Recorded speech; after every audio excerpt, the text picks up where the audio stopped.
요한복음 11장 어떤 병자가 있으니 이는 마리아와 그 자매 마르다의 마을 베다니에 사는 나사로라. 이 마리아는 향유를 주께 붓고 머리털로 주의 발을 닦던 자요 병든 나사로는 그의 오라비더라. 이에 그 누이들이 예수께 사람을 보내어 이르되 주여 보시옵소서 사랑하는 자가 병들었나이다 하니 이렇게 말씀하세요. 그러나 사복음서에 보면 예수님께서 사랑하는 가정을 이렇게 딱 기록을 이렇게 하세요. 주님께서 특별히 사랑하는 그런 가정인데 그 유대 땅에 소문이 날 정도로 그렇게 예수님과 나사로의 가정은 아주 절친처럼 그런 관계였습니다. 그런데 주님이 그렇게 끔찍하게 사랑하는 나사로의 가정에 큰 환란이 왔습니다. 사랑하는 가장인 나사로가 병이 들어서 죽어가고 있습니다. 그래서 오늘 본문 이렇게 말해요. 주님이 사랑하는 자가 병들었나이다. 주님, 우리 가정 사랑하고 나사로 사랑하고 우리도 주님을 사랑하는 거 주님 아시죠? 병들었습니다. 죽어갑니다. 한 가문과 가정의 소망이 끊어져 버려요. 살 길이 막막한 한 가정이 무너져 버리는 이런 큰 환난을 겪게 됩니다. 여기서 중요한 원리가 있죠. 주님의 사랑을 받고 주님을 사랑하는 일꾼의 가정도 고난이 올 수 있구나. 대부분 사람들이 생각하기를 예수 믿고 구원받고 하나님 자녀 되고 장로가 돼서 건축원금을 하고 헌신하고 충성하고 봉사하고 기도하고 예배 잘 드리고 목사님을 잘 섬기고 신앙생활 잘하면 전혀 고난이 없어. 시련도 환난도 없어. 그렇게 생각할 뿐만 아니라 또 그런 가정과 그런 성도들의 삶에 고난이 오면 하나님 앞에 매를 맞았구만, 저주받았구만, 징계를 당했구만. 그래서 그런 문제가 오는 거야. 막 손가락질을 하고 막 비판하고 그리고 본인은 내가 이렇게 하나님을 잘 섬겼는데 이렇게 충성스럽게 성전을 건축했고 헌금을 했는데 왜 나에게 이런 고난이 주고 나사로의 병이 들어서 죽어가는 것처럼 우리 가정과 우리 삶에 왜 이런 일이 벌어집니까?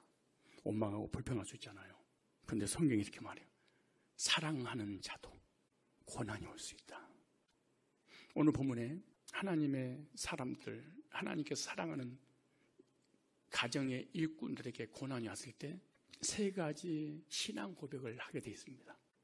여러분들은 고난이 오든 오지 않든 복을 받든 받지 못했든 행복하든 불행하든 관계없이 나의 삶 속에 세 가지 믿음 중에 어떤 믿음을 가지고 있는지 여러분 자신을 점검해야 됩니다. 믿음은 보이는 겁니다. 첫째, 어떤 고난이 왔을 때, 시련을 만났을 때 과거의 믿음을 가지고 신앙생활을 버티는 사람이 있어요. 3절에 이에 그 누이들이 예수께 사람 보내 가르쳐 주여 보시옵소서 사랑하는 자가 병들었다니. 사랑하는 자가 병들었다고 고백을 했어요. 그러니까 예수님을 사랑하는 나사로가 병들었다는 말을 듣고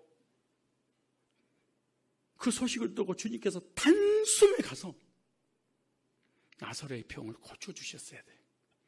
단 한순간도 지체해서는 안 돼, 예수님이. 근데 성경에는 바로 간 게 아니고 이틀을 더 지체했다. 죽고 나니까 예수님께서 이제 나사로 살리러 가자 베다니에. 그래. 죽어버렸는데. 사업 망했는데. 암이 걸려버렸는데. 11절 14절에 이 말씀을 하신 후 또 가라사대 우리 친구 나사로가 잠들었다. 그러나 내가 깨우러 가노라. 제자들이 가로되 주여 잠들었다면 낫겠나이다. 예수는 그의 죽음을 가리켜 말씀하는 것이나 저희는 잠들어 쉬는 것을 가리켜 말씀하신 줄 생각하니라. 예수께서 밝히시되 나사로는 죽었느니라. 그리고 17절 예수께서 와서 보시니 나사로가 무덤에 있는지 나으리라.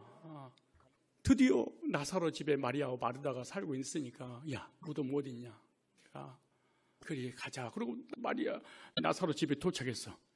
마르다는 예수님 맞으려고 나왔는데 마리아는 집구석에서 안 나와. 마리아는 시험이 들었어요. 왜 시험 들었어요? 주님 믿을 수 있어요? 주님과 우리 가정과 어떤 관계입니까? 주님이 베다니 지역에 오셔서 말씀 전할 때마다 우리 집에서 먹고 자고 우리하고 얼마나 많은 대화를 나눠서 주변 사람들이 다 사랑을 알고 있는데 사랑하는 나사로가 병들었다고 하니까 단숨에 뛰어와서 고쳐줄 줄 알았는데 죽으니까 와요? 누구 약 올리는 거예요? 집에서 혼자 방구석에서 혼자 시버럭거리고 있는 거예요. 병들어서 죽은 게 아니고 예수님 때문에 죽은 거예요. 모든 책임은 주님께 있습니다. 앞으로 우리 어떻게 살아가요? 전염병으로 부모님 떠나고 간신히 하루하루 살아가는데 가장이 죽어버렸는데요. 누구를 의지하고 살아갑니까? 그때 보세요.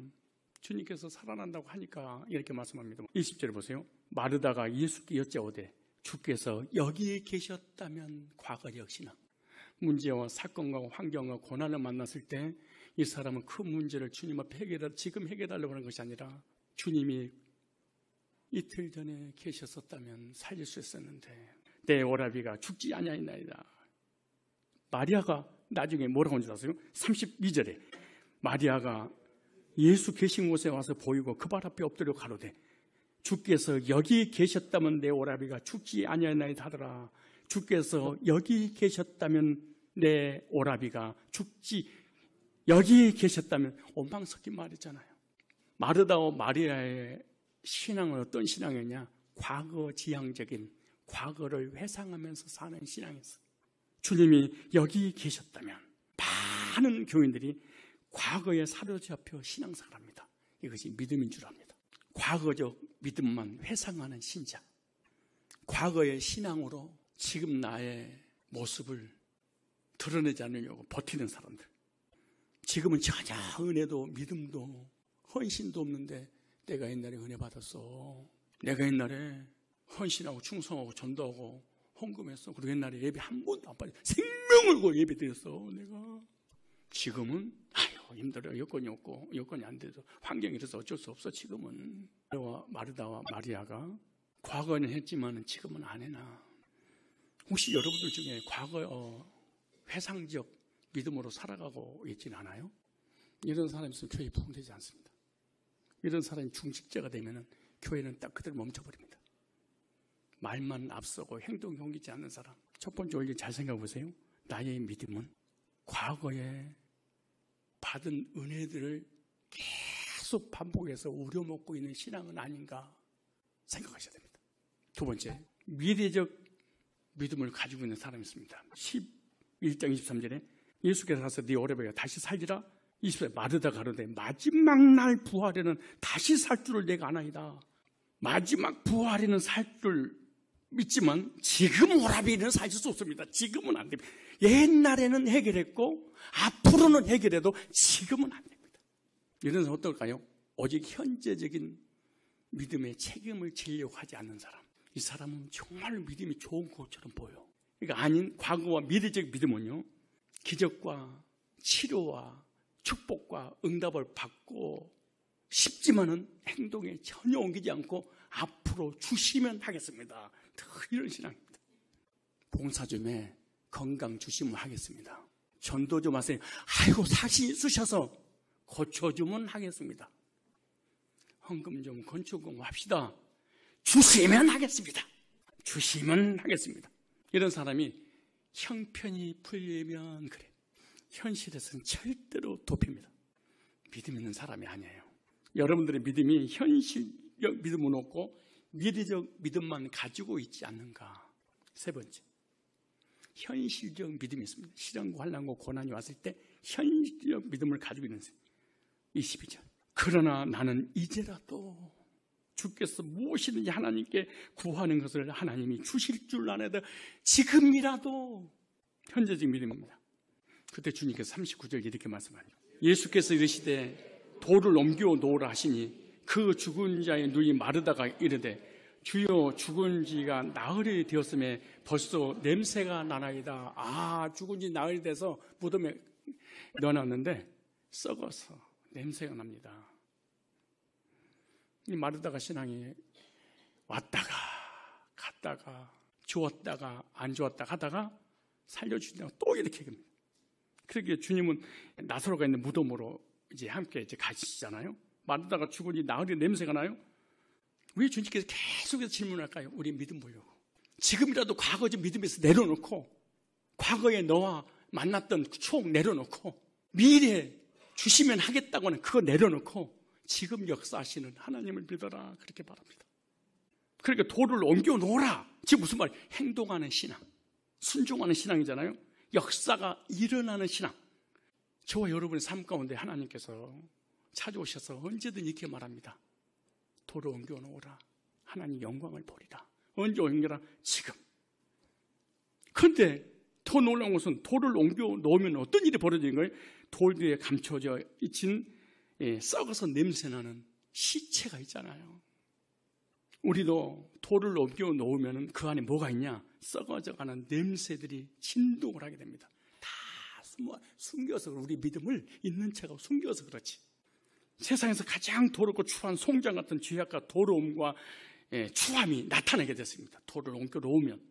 그런데 돌을 믿음으로 옮겨 놓았더니 나사로가 살아났잖아요. 부활이잖아요. 무슨 말이냐? 썩어 냄새 나는 것을 나사로가 부활한 것처럼 너의 삶을 내가 부활시켜 줄 거야. 언제? 지금. 뭐하면? 돌을 믿음으로 옮겨 놓으면. 40절에 시작. 예수께서 가라사대 내 말이 네가 믿으면 하나님의 영광을 보리라 하지 아니하였다 하신데 계속해서 합리적으로 이론적으로 설득시켜서 이 기적을 일으키지 못하게 마리아가 그러더라도 주님은 돌을 옮겨라 재촉하십니다. 저와 여러분들에게 그렇게 말씀하잖아요. 사람 보기에 불가능하지, 이론적이고 합리적이고 설득력 없는 것처럼 보이지 인간의 생각과 하나님 생각이 어떻게 같을 수 있겠니? 네가 못하니까 하나님도 못하는 거야? 주님의 세미한 음성을 꼭 듣고 순종하시기 바랍니다. 믿음으로 돌을 옮기셔야 됩니다. 믿음은요, 경계선을 넘는 거예요. 한계를 초월하는 것이 믿음이에요.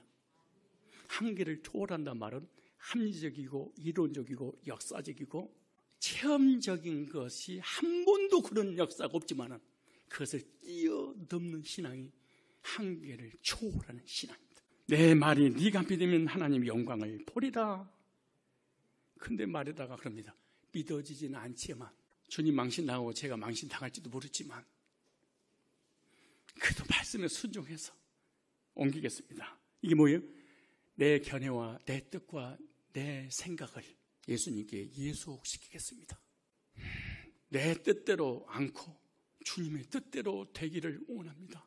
자신의 견해, 자신의 생각, 자신의 아집, 자신의 인본주의를 예수님께 예속시키고 주님의 뜻을 이루는 일에 마르다가 순종을 합니다.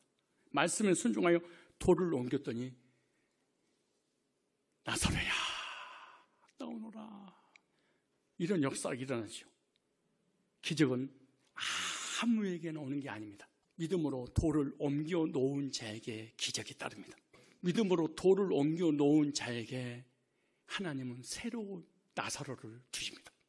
썩어버린 것을 살아있는 존재로 만들어서 우리 곁에 데려다 주십니다. 주님, 나에게도 옮겨 놓을 돌이 있습니다. 새 생명이 태어날 것을 가로막고 있는 돌이 있습니다.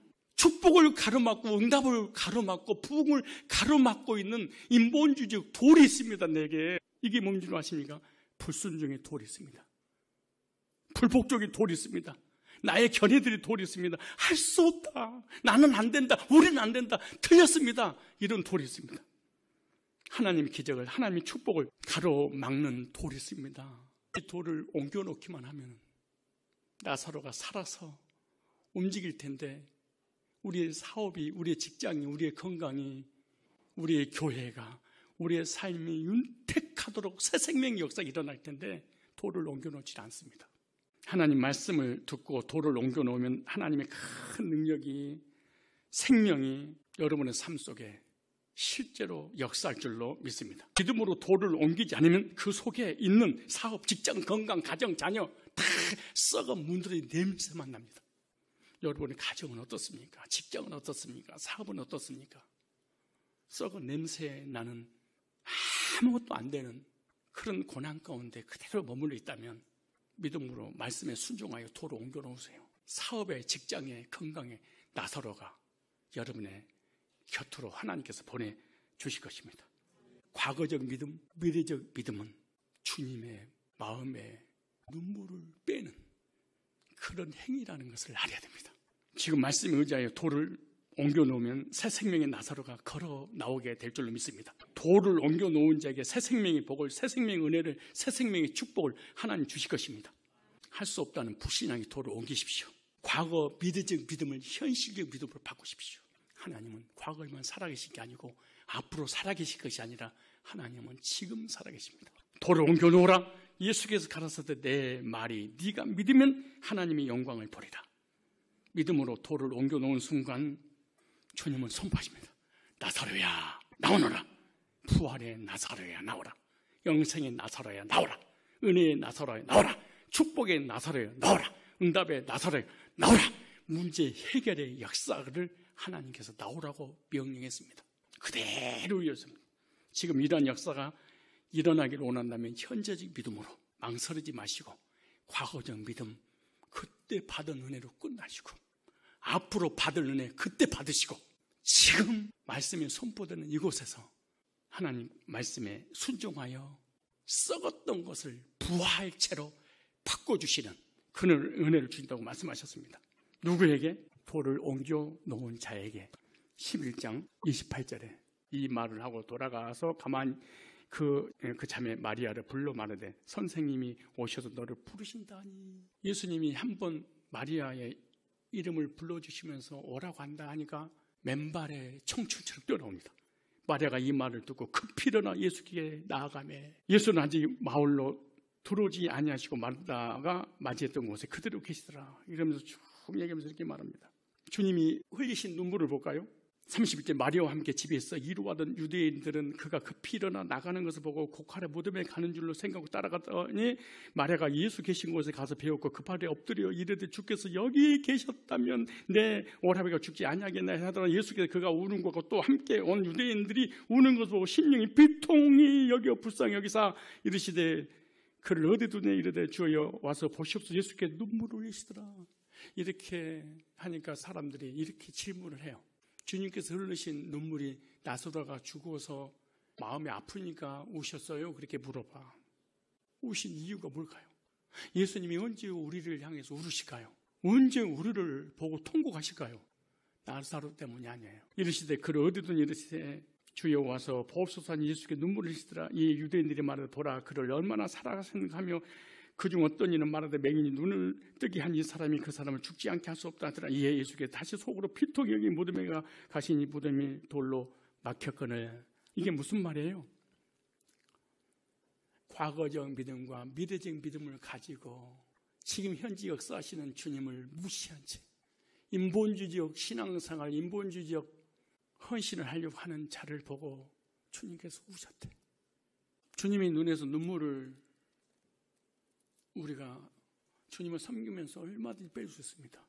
과거의 믿음에 집착해서 회상하며 사는 사람 복 주시면 하겠습니다. 은혜 주시면 하겠습니다. 건강 주시면 하겠습니다. 지금은 안 됩니다. 믿음 있는 척하면서 미래에 주시면 한다는 이런 사람들을 보고 지금 역사하신 하나님을 믿지 못하는 교인들을 향해서 주님은 울었다 그래. 이 말씀을 듣고 현실적 믿음을 가져야 되겠다고 생각하십니까? 아니면 과거에 또 돌아서서 내가 옛날에는야 또 이러실 거예요? 주님의 눈에서 피눈물 나게 하는 믿음을 버리시고 믿음 믿는 척하는 현실 도피하는 이런 믿음을 썩어 냄새나는 이 믿음을 보고 주님께서 우셨던 것처럼 여러분 보고 우실 수 있습니다. 복음 있는 교회의 성전 건축을 위해서 꼭 여러분들이 헌신하는 성도님 되시기 바랍니다. 결단하는 사람에게 약속된 복이 있습니다. 함께서 2장 18절 19절입니다. 너희는 오늘부터 이전을 추억하여 보라. 9월 24일 곧 여호와의 전지대를 쌓던 날부터 추억하여 보라. 그러나 오늘부터 오늘 지금부터 그 시간부터 내가 너에게 복을 뭐하리라? 주리라.